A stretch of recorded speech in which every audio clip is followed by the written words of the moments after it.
biglaan lang eh. Bigla na sila ni ingon nga red. Dito po, gitutukan may baril. Nawalan pa doon sila kwarta dito nga na. So, How much pod, ma'am? Estimated? dili ko sure, dili ko makaingon ko pilang nawala. Basta ilang gingon nawalaan din sila kwarta. Nako, yari ka dito, matibag na mayabang.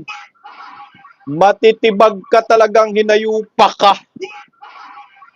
Pinalagan po ng mga Dabawinyo iyong ginawang kabuktutan ni Matibag diyan sa Davao City. Tungkol po ito sa kumpanya ng paggawaan ng mga bakal dahil marami pong nawalan ng hanap buhay ng mga inosenteng mga Dabawinyo dahil lamang sa pamumulitika ng hinayupak na Milvin Matibag na ito. Nagreklamo ang maraming Dabawinyo ng mga empleyado ng naturang paggawaan ng bakal. Mga 300 plus po kasi ang nawalan ngayon ng hanap buhay. At mantakin mo, tinutukan pa umano sila ng mga baril ng operatiba ni Matibag.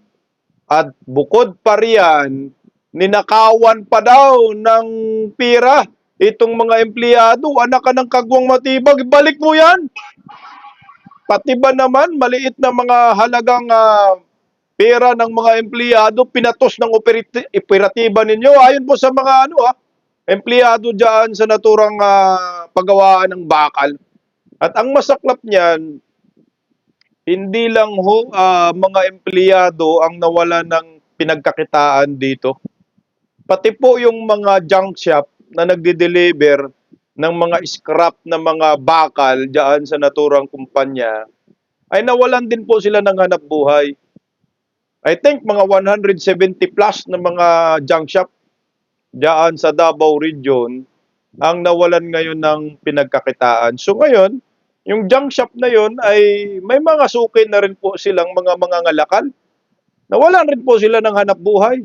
So ilang pamilya ang nagutom dahil sa kawalang hiyaan ni Matibag na hindi umano dumaan sa tamang proseso sa pag-grid po nila at pagsarado ng naturang kumpanya.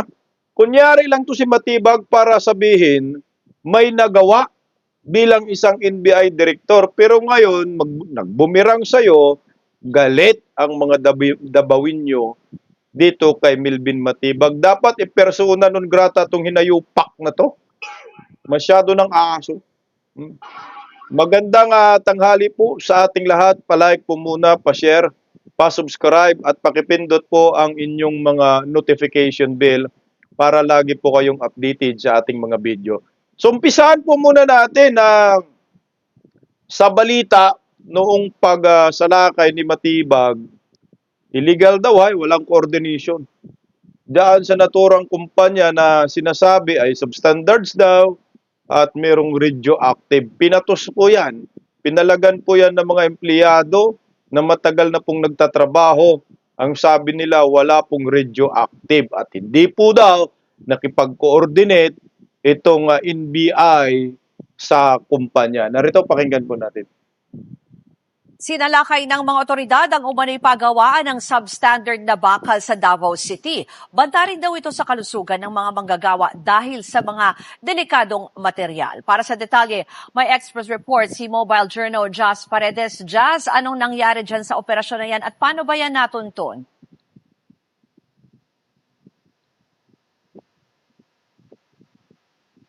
Ruth, na-discover sa Davao City ang isang steel plant facility na gumagawa at nagde-distribute ng mga substandard na steel bars. Lubra raw itong nakababahala dahil sa presensya ng radioactive materials at hazardous substances na mapanganib sa kalusugan.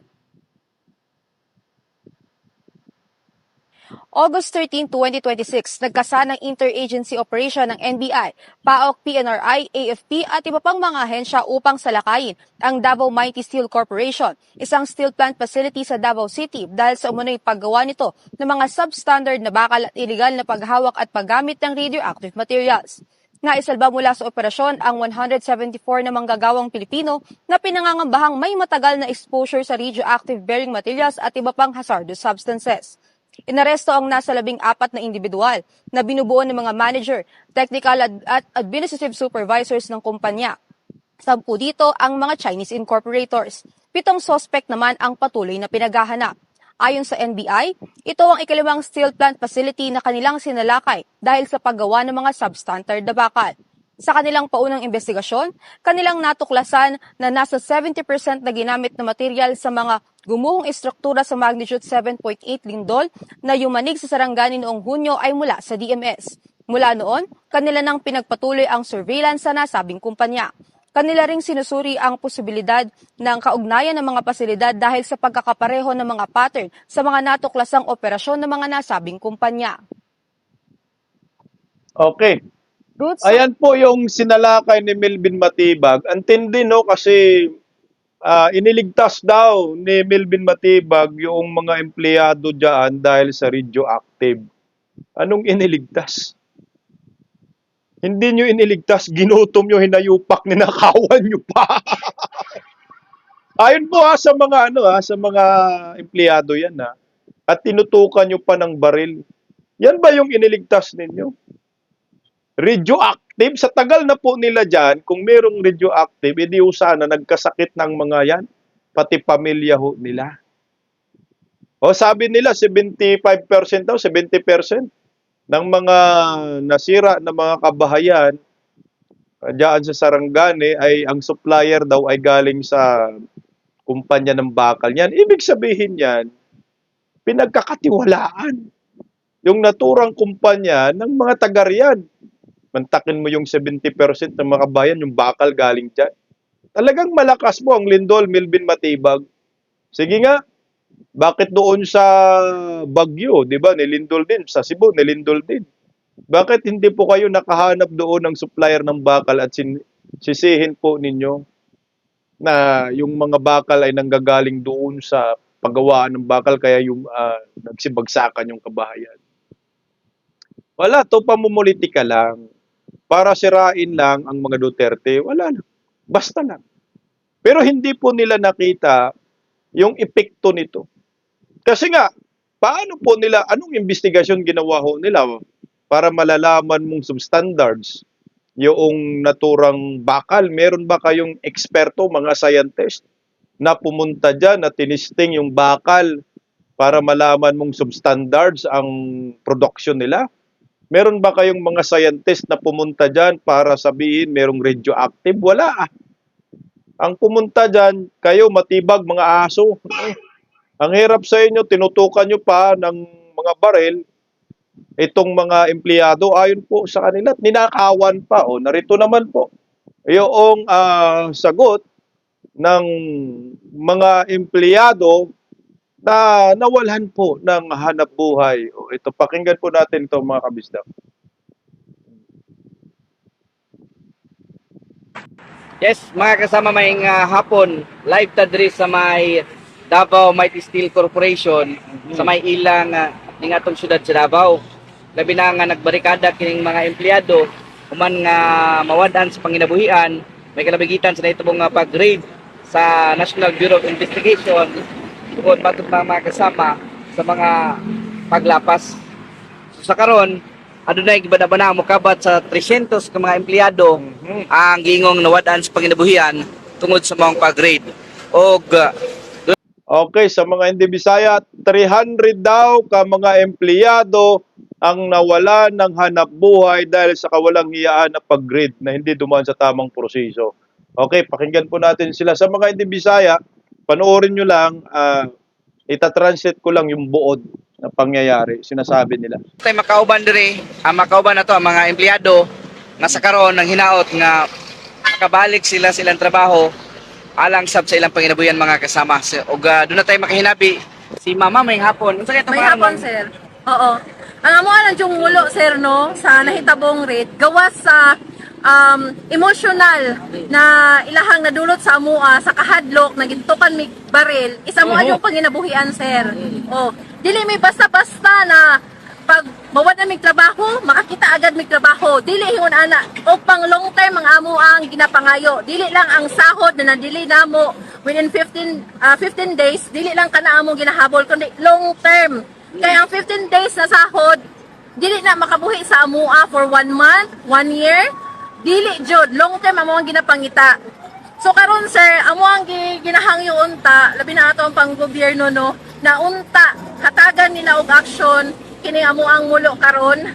Ang amo lang jud pangayo sir, kung mahimo lang is ilahang i-release ang katong mga nagdumala di ara sa maong kumpanya sa Davao Mighty para back to normal ang amo ang trabaho, para makabalik na ami pamilya na mga gipangbuhi, gipang suportaan. So, lisod kayo para sa mua, sir. No, daghag mga expenses, mga dues na niabot o buabotay pa lang. So, regard Okay, para hindi humaba sa mga di Bisaya, ang sabi nila mukhang binigyan yata sila ng gobyerno parang ayuda within sa 15 days lang, no. 15 days lang yata na ayuda kung hindi ako nagkakamali, sinabi niya. Pero ang gusto po kasi nila long term daw na hanap buhay kasi may mga anak sila, may mga pamilya na nagugutom. At may mga bayarin din po sila, mga bills, kagaya ng kuryente at tubig, mga dues, monthly dues. At hindi daw sapat yung 15 days lamang na ayuda. Kailangan po nila ng long term at nanawagan po sila na dapat palayain na po yung mga opisyal ng naturang kumpanya para makapagsimula na po sila muli ng kanilang normal na hanap buhay. At bukod pa riyan, ang sabi niya, tinutukan umano sila ng mga baril ng NBI. Putang ina, no? Ano ba yan? Mga terorista ang mga riyan para tutukan nyo ng mga baril? O, ito, tuloy natin si ate. sa kanailang ginaano sir, base sa warrant nila na ilang ginaingon about radioactive. Tanan employees sir, ato na time nag-scan nila is nag-negative sa radioactive. Bot pasabot, wala okay mi. Pag moingon ta pila ka years na ay na 10 years. 5 years, 7, 8, 10 years and so on. Okay ang panglawas kaloy sa Ginoo, kaloy ang tao sa Ginoo. So, mo question me nga no. Oo. Nganong nahitabo ang pag-rate? So pila gyud mo kabuk mga empleyado karon ma'am nga Dili ko makahatag sa exact sir, pero estimated is 300 ka pinto. 300 ka. Okay, ito na matibag, tablado kang hinayupa ka. Kasi yan ang ginagamit na reason ng gobyernong tibag, gobyernong bangag, na umano'y merong radioactive, no? Itong naturang kumpanya, gumamit ng radioactive. Pero nung nag-scan daw ang hinayupak na matibag sa mga empleyado para matrace kung merong radioactive, negatibo daw sa radioactive ang lahat ng mga empleyado. O paano yan? Nagnegatibo sa radioactive, pero ito po yung pinangandakan ninyo dahil nag-read kayo dahil may radioactive. Pinus ninyo yung kumpanya, marami nang nagutom, marami nang nawala ng hanap buhay.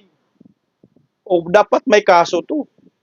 O hindi po nila ito binalita sa mga bayarang media. Ang binalita ng mga bayarang media ay may radioactive. Ito ngayon lumabas, wala daw. Negatibo. Nung nagnegatibo sa radioactive, ang lahat ng empleyado. So paano yan? O dapat magbayad kayo ng danyos. At bigla kayong nagre-read dyan, wala pala kayong masusing investigasyon. Ang investigasyon ninyo sa lindol, dahil galing daw yung bakal dyan lahat, look nyo. Pinagkakatiwalaan ng maraming mga construction company, yung naturang supplier ng bakal, kung gano'n. Tuloy, ma'am. Mga empleyado. Empleyado po. Mo dyan na ang tuhan sir. So sa karon ma'am ang inyong ginaot nga makabalik na gid mo sa Makabalik sa trabaho sir. Oo.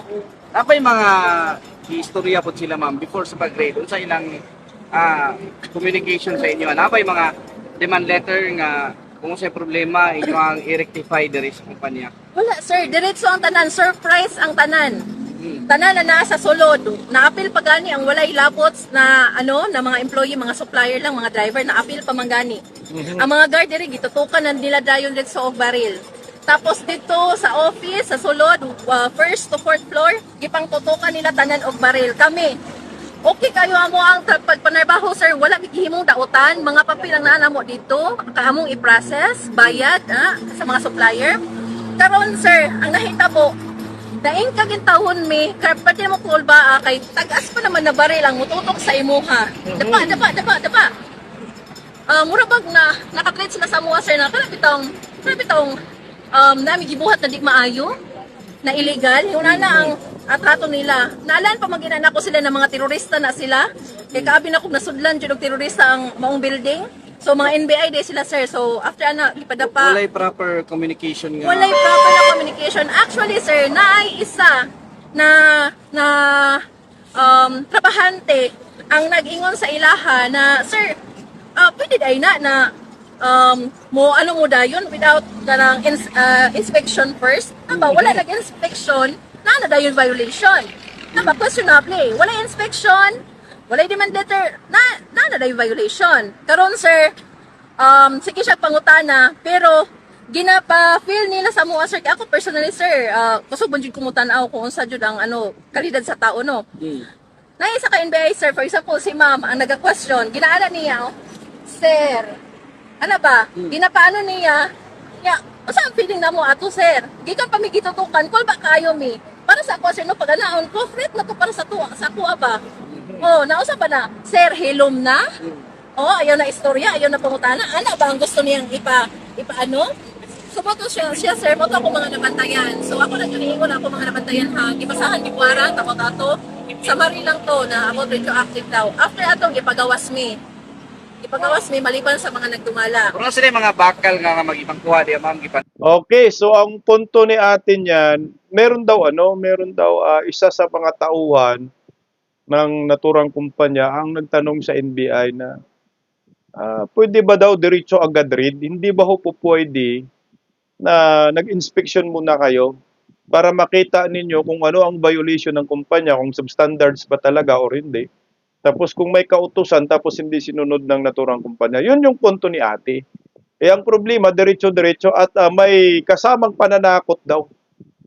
At tinutukan sila ng baril, mga security guard, pinapadapa sila. So natruma po sila kasi akala daw nila mga terorista. Kasi wala naman daw silang ginawang masama tapos biglang sugod lang. So yun po yung experience po nila. Grabing trauma, tutukan ka ng mahabang baril. Tapos naka full battle gear ba itong mga hinayupak? Talagang kabahan ka. Testing sa mga activity nila nga gihimo dito sa Base mo dun sa balita sir, sa balita na po na nakatanaw kay kami sir personally, pagbaba na mo, i-off na ang shutdown na ang CCTV. So karon kami sir, ipatapok may sagawas sa building. Kung sa manilang gipangbuhat sir sa tibuok area na crime scene ang ilang gina-term. Sa tibuok dito, wala namin kabalo. Kapag ang mga papilis, Pina-shutdown yung CCTV ng hinayupak ng mga NBI, mga anak ng kagwang. Grabe, matibag ha. Bakit pina-shutdown ng operatiba? Ano po ang ginawa ng NBI sa loob ng naturang building? Hindi natin alam kung may mga planted doon. Talagang violation po yan. Grabe ang ginawa ni Melvin Matibag dito. Parang sila po yung lumabas ng mga terorista. Mga sindikato na biglang sumugod sa naturang kumpanya na wala namang tamang proseso. Tama, hindi na nila alam kung anong nangyayari doon dahil pinalabas naman sila lahat eh.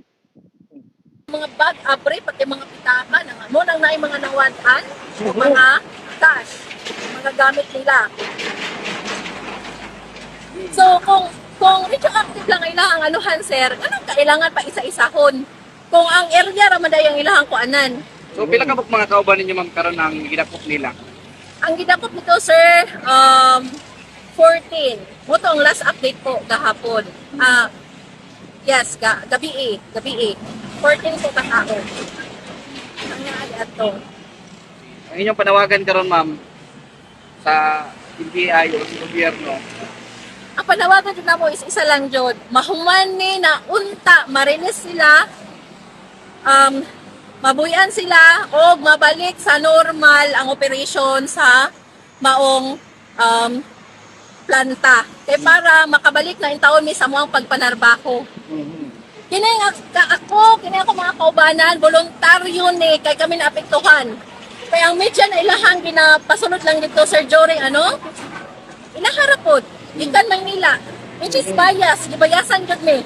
Daliman pa man kanay, ibutang dito na, nailigtas, pila ka 100 na rescue daw, pila ka 100 na tao. O siyang klaseng rescue, hinali ang klaseng na rescue nila sa mua, na wala mi pagkaon, nawadaan mi panginabuhi, mo na yung rescue na ilang ikuan. Kung yun ang definition sa ilang rescue, sir, ambot lang. Asa sila nagkuha og definition sa ilang rescue. Dili rescue na para sa mua, sir. Sige, ma'am. Salamat kayo, ma'am. Ug mo to ang panawagan mga kasama sa mga empleyado. Okay, yun na nga ho, nawalan daw ng pera yung mga kasamahan nila. So ninakawan pa, niluuban pa ng mga hinayupak. Bantay sa lakay pala tong operatiba ni Matibag. Oo nga, narinig nyo sa kanina yung kliniko sa News 5, sabi, nirescue daw yung 100 plus na mga empleyado. O ayan, Matibag, hindi nyo nirescue. Binigyan nyo ng sakit ng ulo, ginutom ninyo. Inalisan nyo ng karapatang mabuhay at maghanap buhay ng maayos at marangal. Dapat siguro nagkaroon muna ng inspection kasi kung radioactive yung sinabi, wala nga silang radioactive. Dahil nagnegatibo po ang mga empleyado sa testing nila ng radioactive. At hindi po yan binalita sa media. O ito pa, meron pang sabi iniligtas, may galit na galit pa sila. Ito, galit na galit ng mga trabahante. Panoorin natin. Wala sa malita. Sa mora ba among gibuhay sa mga pamilya among trabaho? Kung nag-team gid sila sa mga, kung tinuod nag-rescue mi nila, punta magkuan sila sa mga nga bago nila nagibuhat, unaw-naon nila mga trabahante ug asa mi nila dalaon. Okay. Galit pa niya. Wala na sweldo. Kaya mo ko pamilya. Ay na kanya nag-discarte na lang pakaon. Sa kapayat pa lang karon, mingon sila na nagaka-applyan, ako ko kaka, dagal lagi ka-applyan pero apang po na pang-apply na, dawatan ba mi dayon? Kaya usa ka mga-apply, kinahanglan ka kwarta, pang-requirements, ata min kwarta, requirement, baban mi sweldo na dawat. Sani, wala ni proper coordination right po sir sa ilahang pagpa-close ani. Wala gid sir, diretso rate lang gid. Diretso sir, kami tanan bitong tiunan mi. Mura gani o kanang nag-rate sila o kanang mga kriminal gani na trabahante man ang tami. Kaya ni kriminal, wala ni armas. Kaya ang Ayan na, maliwanag, tinutukan daw sila ng mga barel, ng mga tuta ni Matibag. Naku, Matibag, pagkatapos ng termino mo, ang dami mong kaso. Ang dami mong atraso sa taong bayang hinayupak ang aso ka.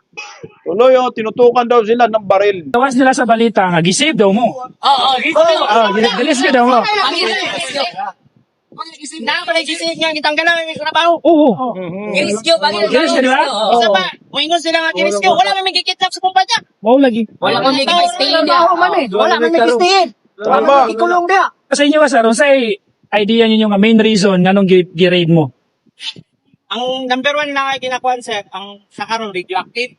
Ang number one nila kinakuan sa company kasi kuan daw sila sa chemical sa kumpanya. Nakaroon sa standard daw ang among mga bakal kay katong daw ang uso nga bising tabato is nakita daw nga ang ginamit ng materialis is gikan diri ang plantar. Amo lang kuan sila na mismo naggikan nga radioactive man ka ng among kuan dia. Possible man ka nga tasong radiation dia pero nganong ang mga tao ang head sa management ang uban Chinese diha man nila giditin. Isa pa, kung wingon sila nga ang na-radioactive diya, ano nga nag-examine, naka-pollution naman. Wala may mga PPE. Isa pa, detector, gamit sila detector. O kung saan pananglitan ang detector, sabi yung ibang aparato, nga dili-biya kita siya mo pandetso, di ba? Wala ta kayo, pinakalibrate mo na ilang pandya. Ang isa pa sa mga, kung wingon man sila dahil nga, wala man sila naganda kung laboratory testing sa mga materialis nga na diya sa sulod. Kaya kung wingon sila ng radioactive, sa mga dre, nakaliting dugay diri nga trabante. O may nangaw sa mga. Ang ilan Gitiritso, tugay na rin nga company sir, na ikauban ang mo dere 8 years, 9 years, handot ka ron sir. 10 years. 10 years. 10 years na sir. Wala may nakuhan sa mga sir. Nambok. Nakuha na sa impay, mag-grade. O saan na namin mga trabahante nga, nakulban na may kaldero. Waman sila gingong yaon, na-read mo, karon tabangan mo sa gobyerno, waman sila gipagawas ng statement ngayon na. Ultima City, wala man. Okay, ito na ho, yung kalukuhan ni Matibag. Radioactive daw yung reason. 18 years na daw sila, wala namang radioactive. At kung radioactive daw, bakit daw naka-polo shirt lang daw yung pumunta dyan? Nag-inspection. At dapat, pag may radioactive yan, matik, naka-quarantine lahat ng mga empleyado dyan. O bakit nariyan sila? Wala ngang radioactive, pamulitika lang ito laban sa mga Duterte. Para sirain lang ang mga Duterte. Kaso ang problema, yung pamumulitika nila, nadama yung mga inosenteng mga tao. May mga pamilya yan eh. Nagingon, no, mga trabahante nga wala trabaho. Namoy malawat, gikan sa gobyerno, isporta sa mga trabahante. Wala man. O, among ginapat ko, ang matungok na tanga mong kay may piyato. Kay, ang ipagawa sa social media, ang kwan lang sa kumpanya, pagpandaw sa kumpanya, ngay nga na, wa sila naglantaw sa mga, dagang kami trabahante. Ang gireport ito, 174 na, kung butong na nun, 300 kapin. Nakaroon, asa may kwan, may ingon sila, dagan mong duli. May mag-atiman ng diretso sa duli. Nga naman ay ginakuan nga proseso ang duli, di ba? Tinod. Pare aning karon. Ay, wala may mga trabaho. Napay may mga estudyante. May mga Nasa nang mangkuha ang kuana mo, ang warta. Wala man yun. Board pa yun ang banana, sir. Board panguban. Gawas sa inyo. Ayan, sir, wag nyo idama yung syudad ng Davao, sir, kasi biktima rin ng Davao, sir. Si Mayor Basti, biktima rin, sir.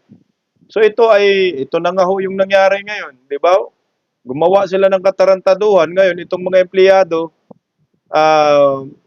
medyo nasisi pa itong Davao City kasi wala pa daw tulong ang Davao City. Kagagawa ni Bangag yan eh. Pareho kayo biktima dyan, pati si Mayor Basti, pero pati yung Davao City. Yan ang ako. Yan yung purpose nila. Pero ang ugat niya ng problema, hindi po ang Davao. Kundi ang problema po niya, ng ugat niyan ay si Matibag at ang gobyernong nakatabingi ang panga. Mantakin mo yan ha, ang dami yan. Wala ng trabaho, tama nga, sa balita, 174, 300 plus pala yung empleyado. Tapos sabi daw, iniligtas, lalo lang pinapahirapan kayo sila dyan. Natin. Gawa sa inyo ha, na apektado kamo ng mga trabahante diya sa Mighty Steel. Kami po, ang mga negosyante, apil po may na apektado kay kita man may ka-deliver. So, mo na amo ang gianhi po dili para mo simpatiya po sa inyo, no? Kay kami po, bisan og dili may trabahante diha, sama ninyo, isa po may sa napektuhan kay di man po may maka-deliver diha sa kumpanya, no? So, dako po ang dili kay kamera po, daghan po mga dependent po sa mo ang napektuhan. Umikan aning ilahang gibuhat, ilahang pag-read diha sa Kapag ingon sir, ingon pa to isa ka kwarta sir nga ang media di na pasudlo na nag-meeting dito, i-hold sila pitya nga mukha na anong i-hold nila ang media sir. Kung saan man dili nila taga-apoy ang kumpanya nga magdungog ang mga mulog sa trabahante. Karon sir nga nakabog media, nagawiga media, na mabot media, naugen sila. So may kwan lang gusto na ipapasa mo mga halos dili mura gyud gimuon gyud min kanang amang gani. Sa mga lang sir no, number 1 sa mga sir sa NBI og kwan man sir nga violate yun ang among company. Dapat sir, una-una po nila sir nga kung nag-care gyud sila sa mga, kung tinuod nga gi-rescue mi nila, unta, magkuhan sila sa mga nga, bago nila nagibuhat, una-unaon nila mga trabante, asa mi nila dalaon, kung sa ihatag sa mga benepisyo. Kay, kung sa tinuod lang sir, mutuman man ang kumpanya, mutuman man ang mga trabante. Ang amuha lang, pero ang amuha lang, natabo mo garon, papur lang tanan sa ilaha, ang pangtabo. Karon dagang mga trabante, mulo na mo, number 1, among pasildo, hantod karon wa kagyud. Asa may mga pagpinansal lang mo. Wala palita. Samara may among gibuhi sa mga pamilya mo trabaho. Tingin lang. Actually, Sir, sa pangalan mo, sir? Lanti Colomba, sir. Trabahante ka dire sa... Oo, trabante, sir. Sa imong kwan, sir? Amo lang, sir. Inawot ni na ay mo pa sa mga na sa tuang panggobyerno ba na tabangan mi nila kay Ikulban mo nila diretso trabaho ko. Galing man dili may kabalik dia. Tagaan nila pamagi na nami ka pangitaan na mo kay mingon sila na daga ka-applyan ko. Ang pagpang-apply lisod man. So, tanawan ninyo na sila ipasil diri nga warrant stop order or stoppage order, no? Ika ka doon. So, kanit na niyo, fight. Gutom, abutin ng mga yan. No radioactive. We are cleared. Let So, us sir, work. isa ka nga business owner na apektado. So, sabi masulti mo sa nakitabo? Actually na ako karon diri aron mo simpatiya sa mga worker diri no. Na sila diri nag tapok sila diri na mga worker sobra 300 sila ka buok diri na naa kay gusto nila na may bawaan pod ang tingog sa kumpanya. So kami nga mga negosyante pod naapektuhan sad mi sa amo ang negosyo gumikan kay naay ang kumpanya sirado. Di na mi maka-deliver. Kuna kami nanghangyo sa mga kinaukulan no, so labi na sa NBI na kung doon na sila yung mga nakita nga dili maayo diri sa kumpanya dapat iagi og proseso. Proseso lang yun ta para dili lang maapektuhan kining mga trabahante nga niya diri karon. Kung doon na may nahimong labag sa kumpanya, dapat dito ra sa kumpanya iagi dili apilon ang mga trabahante. Labi na pod sa amuan ang mga negosyante. Grabe. Sakit sa kong duga no, na makita nga niya karon sila diri, nagpadayag pod sa ilahang mga hinaing gani na ako'y nadunggan sa ilahang nga wala na sila'y malungag, ilahang mga anak, wala na halos makaon, gumikan lagi kay wala pa sila na sweldo. Sulod sa 2 ka semana na. Sa amo pod, sa isip negosyante, dili lang kay ako lang pod. Negosyante sa Tibok Davao nga ingon ani sa amo ang negosyo, klase sa negosyo, dako pod kayo epekto sa mua. Kay bisan sa Cagayan, sa Davao City wala naman mi ma-deliveran. So unsaon man amo ang negosyo? Manang karon amo hangyo unta sa ato ang panggamahanan karon. Nga unta dili apil-apilon katong mga yanong negosyante o katong mga yanong mamumuo.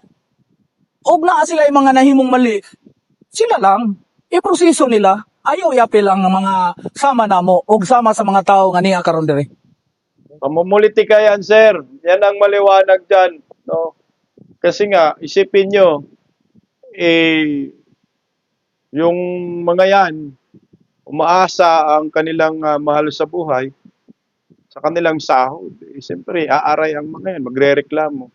Kaya dapat birahin ninyo si Matibag ng todo. Pagalitan nyo itong hinayupak na budoy. So ito po ay kawalang hiyaan lang, optics lang para sabihin may ginawa. Pero yung mga nagutom, ano yung sins? May radioactive pero pumunta hindi nga naka-PPE. Hindi nga ho nakamask daw, nakapolo lang daw. Anong nangyari itong hinayupak na Matibag? So ang masaklap pa, hindi na nga daw sila nasahuran. Ito yung ninakawan pa sila ng mga pera ho. Sinong nagnakaw? Pinatay yung CCTV, malamang sila yung nayupak na operatiba ni Matibag. At yung negosyanteng iyon, hindi lang siya nag-iisa. Na tabla rin siya, lugi rin siya diyan kasi alam natin ang business siguro niya ay yung supplier din ng bakal. So bumibili siya baka yung hardware ba. So yung mga hardware walang mapagkunan ng bakal dahil sinarado, patay ang ekonomiya talaga. Yung mga junk shop, mga nagbabakal, nangangalakal, naku, gutom, dami rin mga empleyadong dami rin mga hardware siguro magsara. Kasi 70%, mantakin nyo po, 70% ng supply ng bakal diyan sa Davao region, ang gagaling dyan, baka nga 100% pa. So sinarado, baka naman ito ay merong isang oligarkiya na nainggit sa naturang kumpanya, hinanapan ng butas, yan, sabihin natin substandards, kasi nasa kanila yung bumibili po, pwedeng gano'n, parang nakipagsabuatan dito sa sindikatong gobyerno. Ito po, yung mga ninakawan daw ng pera, pakinggan natin. LG, kumusta man ma'am atong higayon na ma'am, unsa man gyud ang mga panghitabo ato? Actually ma'am, pag around 10 AM siguro to, nag-start na receiving dito sa scrap grade 2. Din natingala lang na iniabot nga mga van sakyanan din pag naog nila. Actually pag naog nila nakatutok dahil mga baril sa mua. Kauban ako akong kauban si Sambong. Kay siya isa po siya sa gitutukan sa mga baril dayon dito kay ang rason na gidaw nila. Tinutukan daw ng baril. So explain mo sa ilang gingon sa mga uban. Sige si sir. Kasi pangalan sa sir? Si Kinji Sambong dahil ma'am. Sugin sa gingon sa kong kauban ma'am, si LT Cabira, mo na pangitabo sa mua, nag-receive na may scrap, then biglaan lang bigla na sila ingon nga red, dito po gitutukan may baril, una-una ako joy unang gitutukan. Then pati mga trabante, tutok sir ma'am, mga makakurat. Then mo to ang mga tao na alarma po sila. Kay mo lagi red lang gingon. Mao putong na ano ma'am sa katong nga sitwasyon.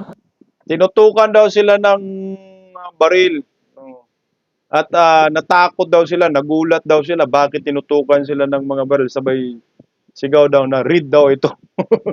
Ito, tuloy natin. Biglaan lang kayo. I-raid, yung ingog, dapa, unsa man. Actually, wala man ginaingon sa dapa noon. Ginaingon sila pagtutok og baril, ingon nila, kalma lang, kalma. So, syempre kami, sa pagkalma, nakatutok ang baril sa mua. So, agi lang giingon, ang mga trabahante, pagawson na tanan, sa gawas, kay, mo na to. Kuano lagi daw, i-raid sa sulod. So, ang mga trabahante, ipagawas nila tanan diri, pa-steady sa gawas. Then, magpaabot lang ni, kung unsay decision sa sulod, pagkahuman sa ilang transaksyon dira o unsay ilang buhaton, ang mga trabahante pwede paulion na. So, mo to nagpaabot na mi unsa mi oras kay bawal lang po diri bawal na mi mag-cellphone, gipangikuha ang mga armas nila, mga radio nila, bawal na sila magunit, bisan paggunit og cellphone bawal na tanan. So, kami na mga guard, gipasabay mi, gipalinya mi dira pababa, gipa-standby mi sa may entrance. So, diha na mi nagtambay. So, after ana, wala na may kabalo kung sa nahitabo sa sulod. Kaya nakatambay naman mi diri sa gawas. Kami na mga guard, nakatambay na, bawal mi buhat og cellphone o etc. o unsa pa ba. So, mao na tamong nakuanan. So, after ana, wala na. Wala na may kabalo unsay mga ganap sa sulod. Ma'am, apil. So ito yung mga security guard na tinutukan ng baril ng operatiba ni Melvin Matibag o tuta ni Bangag. So, ito na ho sila. So buti hindi walang nabaril dyan. Mo atong 174 workers nga na-rescue daw. Kung actually dili ko sure kay ang ilang ingon mo lang ingon nga 174. Siguro nagbase sila namang goy kuan after lunch. Siyempre magutom man mi.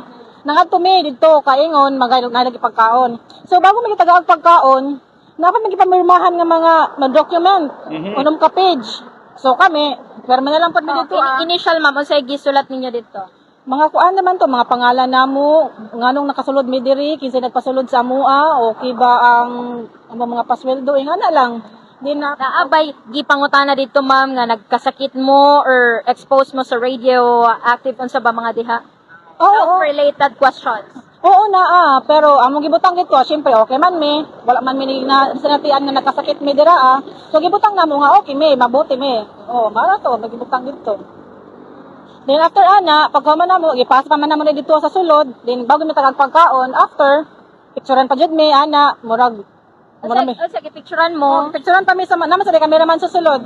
Picturean sa mi after tagag mi pagkaon. Antindi rin ni Matibag ha. Nag-photo op para sabihin na na-rescue talaga. Lo mo Matibag. Pinahawak ng pagkain, pinapirma sa attendance. Ngayon, picture-picture para sabihin iniligtas. Anak ng kagwang sindikatong gobyerno. Gawas kami. So, kung dito sila nagbase sa 174 nga tao, apil me nga nakakuwag pagkaon dito Pero dili jud ko sure kung dito sila nagbase. Kaya nga pagpailapan mi dito sa papel. Ma'am, unsa pay gibuhat sa inyo human pagkuha og pagkaon? Uli na mo. Dira na nagtambay pa mi, wala pa mi gipaguan, wala pa mi gipagawas jud as in nga paulion na. Nibalik mi sa post diha naman mi posting diha nga ang tawag naman na Egel 5. So diha mi nagtambay. Diha. Kung na may mga army diri nga nakatambay no, say mo tangan ko sir pwede din mag-phone. No ma'am, no touch jud ta wala jud tay may nga kuan sa. Tabaw ni order do sa ilaha. Estimated Bawal na pila cellphone, ka oras bakit? ang gipapundo nila or naka-standby? Actually 10 alas 10 to na nakagawas na mi hapit na alas 7 sa gabi so 1 hours. 10 11 12. Taas. So, kumusta ba ma'am? Gawas sa gi-confiscate niyo radio, ang inyong mga armas or sapato? O unsa pa may nawala sa inyo ma'am? Actually, naay mga trabahante nga nadunggan ako nga nawala ang kwarta.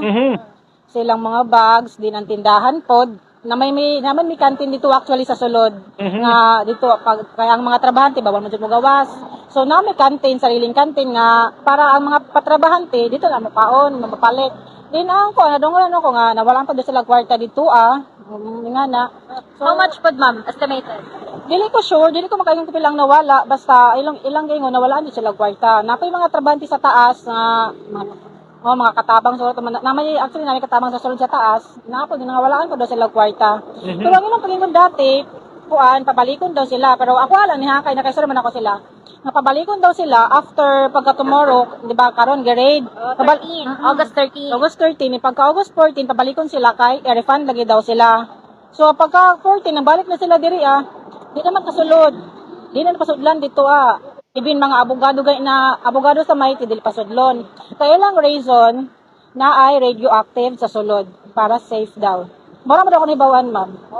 Putang ina mo matibag. Nagnakaw ba kayo? Tanginumin naman. Walang hiyaan naman yan. Pati ba naman mga ordinaryong mga manggagawa? Ninakawan nyo pa? Diyos ko, magkano lang naman yung mga salapi na mga hawak nila? Anak ng kamuti ka, walang hiyaan na yan. Magnanakaw. Sa bagay, yung amo ninyo magnanakaw, putang ina, mana talaga kayo. Ang kawawa nga ho kasi yan, mga ordinaryong empleyado, magkano lang naman yung laman ng wallet? Siguro yung may malaking pera dyan, yung karinderya, no? May karinderya daw doon sa loob, kantin. Tangina, swerte na siguro kung may 10,000 ipon sa isang araw yan. No? Ay yung mga mga empleyado nawala ng mga pera, nawala yung mga wallet nila kasi pinalabas sila lahat. Baka yung mga wallet nila nasa locker. So yung locker pinagwawasak ng mga hinayupak siguro. So yung mga drawer lagayan ng pera pinagkukuha ng mga animal. Utang inaman. Tangina, masarap magmura, no? So ito na nga ho yung resulta ngayon.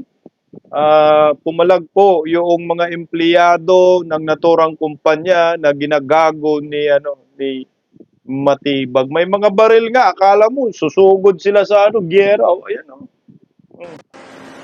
Ayan anak ng katuwang Matibag, grabe tactics na yan. Ano yan, Counter-Strike?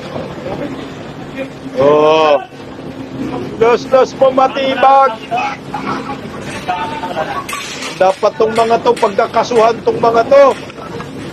Dapat kasuhan kayo. Dapa. Ito yung ebidensya.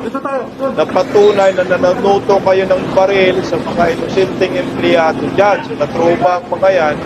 Dapat kayo, pagkakasuhan po kayo. Lahat. Bukod pa riyan, nawalan po sila ng hanap buhay, nawalan pa ng pera, natruma pa, natutukan pa ng baril, ninakawan pa ng operatiba ni Matibag. Yun po sa naturang interview ng mga security guard at empleyado ng kumpanya. Kasi kung mayroong radioactive, dapat naka-isolate silang lahat. Quarantine kayo kasi may radioactive. Tsaka naka-PPE dapat yung nag-inspection daw. Bakit daw yung pumunta naka-polo shirt lang? Utang ina mikos to. Mukhang merong gustong mag-control ng steel industry dyan sa Davao. Baka si Sandro, no? Baka si Bangag, baka si Bake, baka si Romualdez, baka naman si Matibag gusto magnegosyo ng bakalan dyan. So 20% mantakin mo ng supply dyan ang gagaling.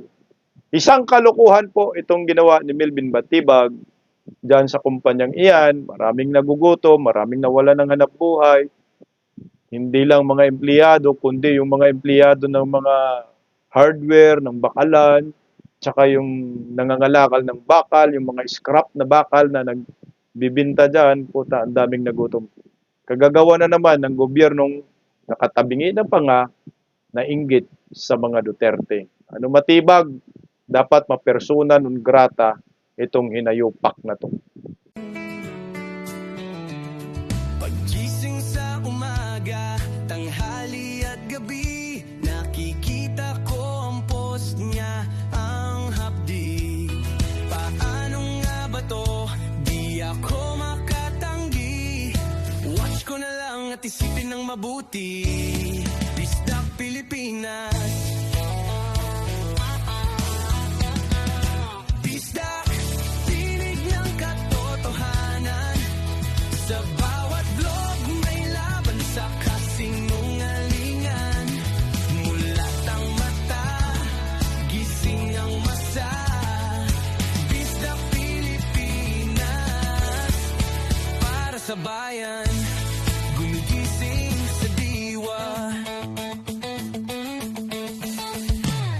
likod ng kamera, tapang ang dala, walang sinasanto kung mali ang gawa.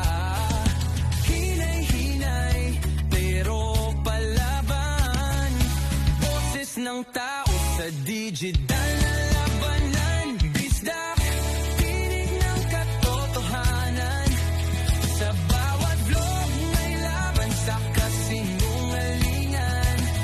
Mulat ang mata, gising ang masa. Bisdak Pilipinas, para sa bayan, gumigising sa diwa.